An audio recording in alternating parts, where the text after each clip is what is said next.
still kind of day to day then with him? Yeah. So we'll see. Practice probably the first 15 minutes, then we took him off the floor. So we'll see how it goes. I know a couple weeks ago it was maybe the long end for Giannis, but this is about the 2 week mark. So is he? No update yet. At least I haven't gotten one yet. So I know he's doing some shooting and stuff, but I don't see him anytime soon. You had mentioned after the Brooklyn game trying to do a little soul search. Yeah. What have maybe been the results of that? Just execution, we didn't play with the right spirit in that game. We didn't execute, and we were punished for it. After the game, Scoot had kind of said that he felt like you guys weren't as prepared as you normally are. As a coach, what does that feel like? What's your kind of? Yeah, I just think he's right. Like I think he meant mentally more than strategically, personally. He said it again in there, so I know that's what he meant. It's like we just showed up for the game. We had our film, we had our walkthrough, and in his opinion, he just said, I don't know if that's right, but I'm just telling you what he said. So. This time off between games, did you change what your plans were for these days? No. That's like you gave him a day off. That was yesterday. And then we were planning on practicing hard today and tomorrow regardless. We could have won the game, and we probably wouldn't have watched an hour of film.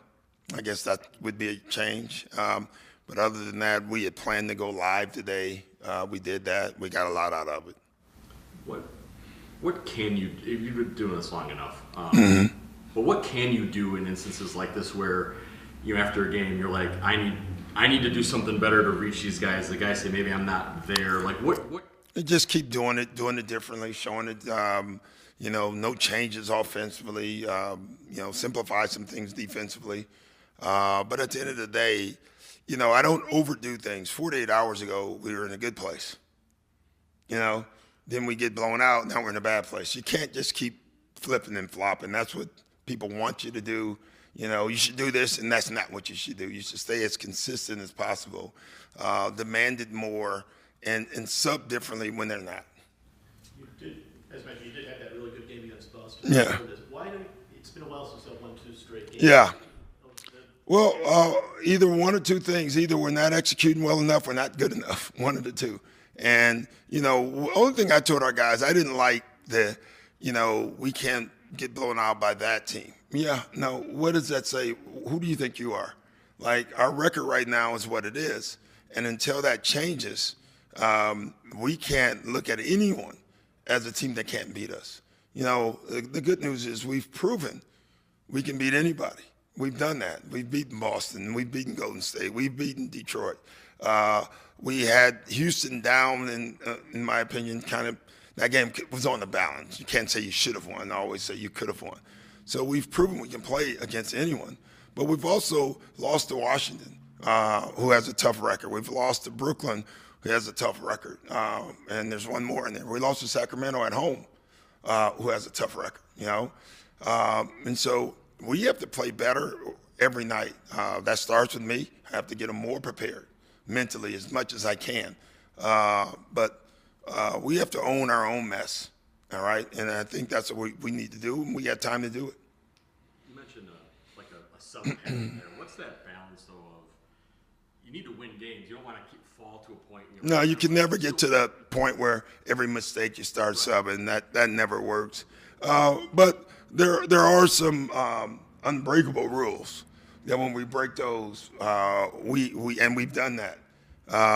And we did it a bunch in the Brooklyn game, unfortunately. If I had done it every play in the Brooklyn game, we would have had to play the coaches. Darvin would have had to score points for us, in the game. So bottom line is, guys, I'm not going to overdo the game. We played awful. As awful as you can play. But at the end of the day, the game before that, we played great. So if you look at the last 2 games, there's this and this. We got to get to the middle of the road there. Offensively, we've talked a little bit about trying to integrate Scoot and Ryan. That's been a little rough. Yeah. How do you keep trying to push those two to have that kind of synergy that you want to? You're just drilling it. The ball sticks too much.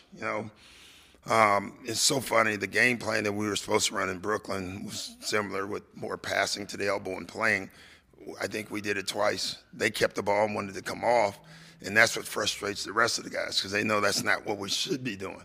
But they also, like, Scoot's been really good. He had a rough night, all right? It tells you the importance of Scoot to our basketball team. Ryan's been up and down of late. He had a rough night. But if Scoot has a rough night and Ryan has a rough night, with our lack of, creators, your team's going to have a really rough night, and that's what happened. We talk about lineups and combinations at times. And again, this isn't a panic question, but to that. Sounds like it. Well, with Ryan, I mean, initially Ryan was going to come off the bench. Circumstances dictated a change. Yeah. He played to that. Yeah. But is there a chance where maybe breaking that combination up and having Ryan? Well, it sounds like a great idea. We've actually talked about that. But without A.J. Green and Giannis? No, I'm just saying. Understand who's available. Obviously, when your team's at full strength, we actually like that separation. Having said that, we're not at full strength, and we got to play with what we have right now, and so we can't overdo it.